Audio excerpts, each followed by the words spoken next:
നിങ്ങളുടെ ഇഷ്ട പരമ്പരകളുടെ മുഴുവൻ എപ്പിസോഡുകളും ടെലികാസ്റ്റിന് ശേഷം എക്സ്ക്ലൂസീവായി സൺ നെക്സ്റ്റ് ആപ്പിലൂടെ കാണൂ. ഇന്ത്യൻ ഉപഭോക്താക്കൾക്ക് മാത്രം സൗജന്യം.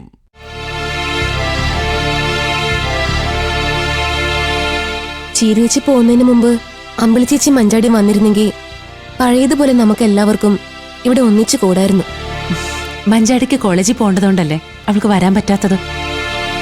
അതെ, അവള് പഠിക്കട്ടെ, അവള് പഠിച്ച് നല്ലൊരു നിലയിലെത്തട്ടെ. ഇപ്പോ അനുചേച്ചെങ്കിലും ഇവിടെ ഉണ്ടല്ലോ എനിക്കൊരു കൂട്ടായിട്ട്. അല്ലെങ്കിൽ ഞാൻ ശരിക്കും ഒറ്റയ്ക്കായി പോയേനെ. നീ പേടിക്കണ്ട, ഞാൻ ഉടനെ എങ്ങും പോയില്ല. അവിടെന്നും എന്നെ ആരും പെട്ടെന്നൊന്നും വിളിക്കാനും പോകുന്നില്ല. അനുചേച്ചി,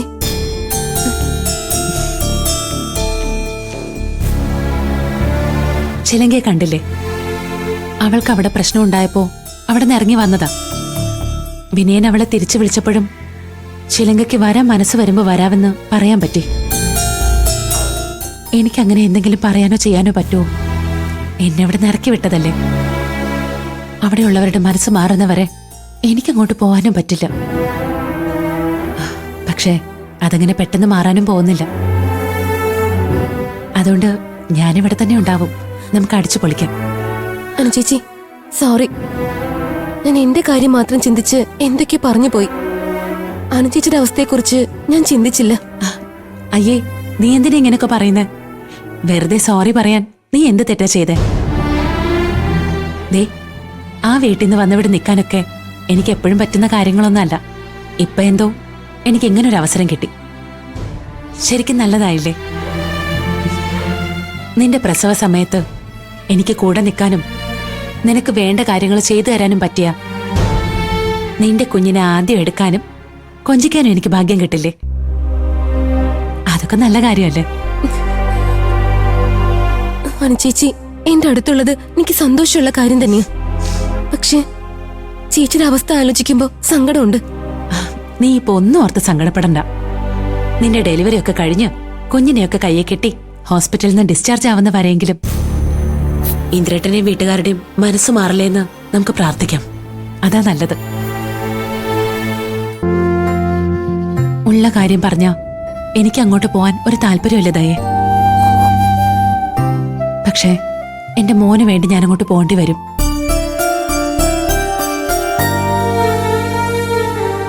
അവൻ രാത്രിയെല്ലാം അച്ഛനെ തിരക്കുന്നത് നീയും കേൾക്കാറുള്ളതല്ലേ. കുഞ്ഞുങ്ങളുടെ മനസ്സല്ലേ, അവർക്ക് നമ്മൾ വലിയവരുടെ വഴക്കും പ്രശ്നങ്ങളും ഒന്നും അറിയില്ലല്ലോ. അവനെ എന്നും കൊഞ്ചിക്കുന്ന, നെഞ്ചിൽ കിടത്തി ഓർക്കുന്ന അവന്റെ അച്ഛനെ അവൻ മിസ് ചെയ്യുന്നുണ്ടാവും. അതാ അവൻ എന്നും ഇന്ദ്രേട്ടനെ തിരക്കുന്നത്.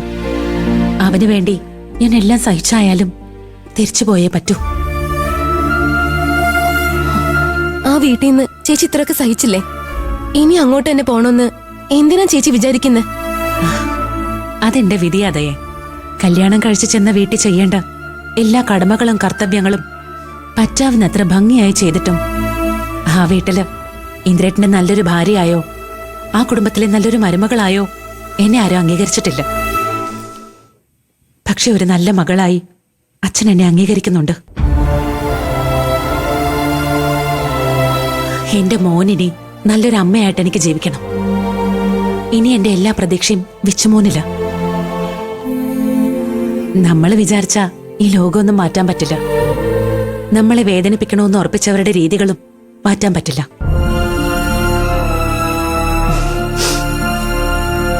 പക്ഷെ എന്റെ മകനെ നല്ലത് പറഞ്ഞുകൊടുത്ത് വളർത്താൻ എനിക്ക് സാധിക്കും. അവൻ കാരണം ഒരു പെണ്ണിന്റെ കണ്ണിലും ഒരു തുള്ളി കണ്ണീര് പോലും വരരുതെന്ന് പഠിപ്പിക്കാൻ എനിക്ക് സാധിക്കും. അത് മതി മോളെ എനിക്ക്. അനു, മോളെ അനു, നീ പറഞ്ഞ എല്ലാ അച്ഛൻ കേട്ടു. നിന്നെ പോലെ ഒരു മകളെ കിട്ടിയത് ഈ അച്ഛന്റെ ഭാഗ്യ. കഴിഞ്ഞ ദിവസം ശബരി ഇവിടെ വന്ന് ഇന്ദ്രൻ പറഞ്ഞതിനെ കുറിച്ച് സംസാരിച്ചപ്പോ ഞാൻ നിന്റെ അച്ഛനായതുകൊണ്ട് മാത്ര മറുപടി പറഞ്ഞത്. ഇന്ദ്രനും അവന്റെ വീട്ടുകാരും എങ്ങനെയുള്ളവരായാലും അതൊന്നും പാവം വിച്ചുമോൻ അറിയില്ലല്ലോ എന്ന് അച്ഛൻ ചിന്തിച്ചില്ല. അവന്റെ ഭാഗത്ത് നിന്ന് ഞാനൊന്നും ആലോചിച്ചില്ല. എന്തൊക്കെ പറഞ്ഞാലും ഇന്ദ്രൻ അവന്റെ അച്ഛനാണ്. സുശീല അവന്റെ അച്ഛമ്മയാണ്. വിച്ചുമോനെ അവന്റെ അച്ഛനിൽ നിന്ന് അകറ്റാൻ എനിക്ക് യാതൊരു അവകാശവുമില്ല. അവനെയും കൊണ്ട് നീ തിരിച്ചു പൊയ്ക്കോ മോളെ.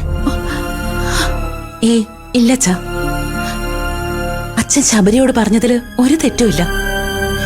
എന്റെ മനസ്സിൽ തോന്നിയ എന്തൊക്കെയോ ഞാൻ വിളിച്ചു പറഞ്ഞതാ. മിച്ചുമോനിപ്പോ ഇത്തിരി വിഷമിച്ചാലും അതവനെ താങ്ങാൻ പറ്റും. അവനെ മാനേജ് ചെയ്യാൻ എനിക്കും പറ്റും. അതുകൊണ്ട് ഇന്ദ്രേട്ടൻ എന്നെ വിളിക്കുന്നവരെ ഞാൻ ഇനി അങ്ങോട്ട് പോകുന്നില്ല ചാ. ഉറപ്പായിട്ടും പോകുന്നില്ല ചാ.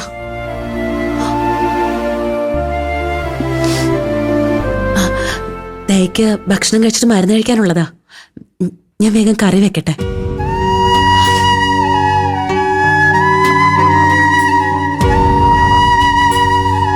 അച്ഛാ, എന്താ മോളെ ഇതൊക്കെ?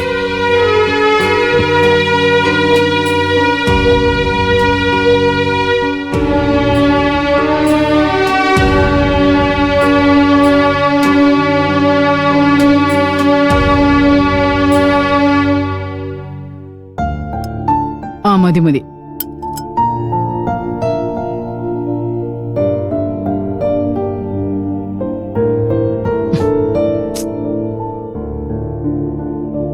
ഇതെന്താ സോനെ, നീ ഇന്നൊരു സാമ്പാറും കൂട്ടുകറിയും മാത്രമേ ഉണ്ടാക്കിയുള്ളൂ? ആ അത്രേ ഉണ്ടാക്കിയുള്ളൂ. എന്തു പറ്റി?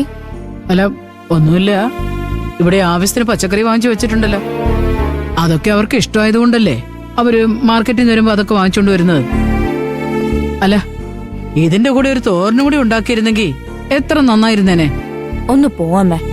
കൊച്ചിനെ നോക്കുന്നതിനിടെ ഇത്രയും ചെയ്യുന്ന തന്നെ ഞാനായിട്ടാ.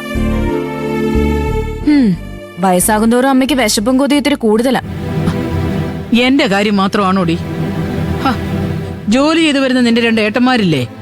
അവർക്കെന്താ ഇതൊന്നും ഇറങ്ങില്ലേ? നിന്റെ ഈ വർത്താനം കേട്ടാ ആരും കിട്ടിയതും കഴിച്ചോണ്ട് പൊയ്ക്കോളും.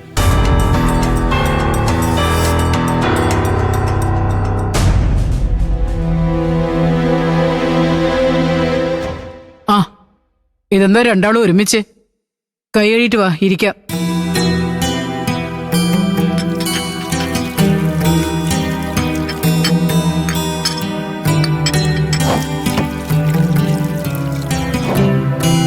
ഒരു വണ്ടി വർക്ക്ഷോപ്പിലാ, അതാ രണ്ടാളും ഒരുമിച്ച് വന്നേ. നീ അവർക്ക് ചോറ് വിളമ്പ്, ഞാൻ അപ്പോഴേക്കും പപ്പടം കാച്ചാം. അമ്മ അവിടെ ഇരുന്ന് കഴിക്ക്. എന്റെ ജീവിതമേ പപ്പടമായിട്ടിരിക്കുക. ഉള്ളത് മതി, ഇരിക്കമ്മേ.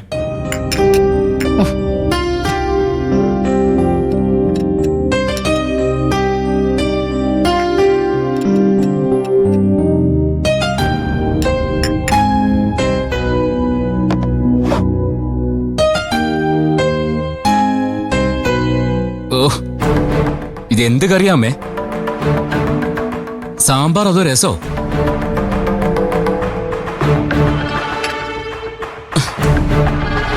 ഇതിലൊരു മണോ രുചിയൊന്നും ഇല്ലല്ലോ. ഇതൊക്കെ ആരാമേ ഉണ്ടാക്കിയത്? ആരുണ്ടാക്കിയാലെന്താ, സാധാരണ ചേർക്കുന്ന സാമ്പാർ പൊടിയും മസാലയും ഒക്കെ ചേർത്തിട്ട് തന്നെ ഉണ്ടാക്കിയത്. ആണോ? പിന്നെ ഇതിന് എന്ത് പറ്റി? ഏട്ടത്തെ സാമ്പാർ ഉണ്ടാക്കിയാലേ അതിന്റെ മണം മാത്രം മതി ചോറ് തന്നെ.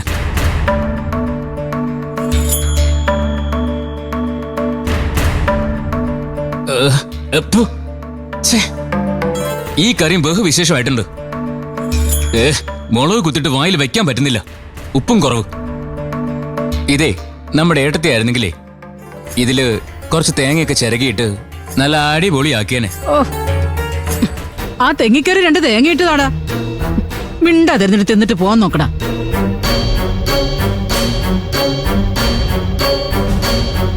നമ്മുടെ ഏട്ടത്തി ഉണ്ടാക്കിയത് കഴിച്ചാലേ നമുക്ക് വീണ്ടും വീണ്ടും ചോദിക്കാൻ തോന്നും, ഇല്ലേ ഇന്ദ്രേട്ടാ?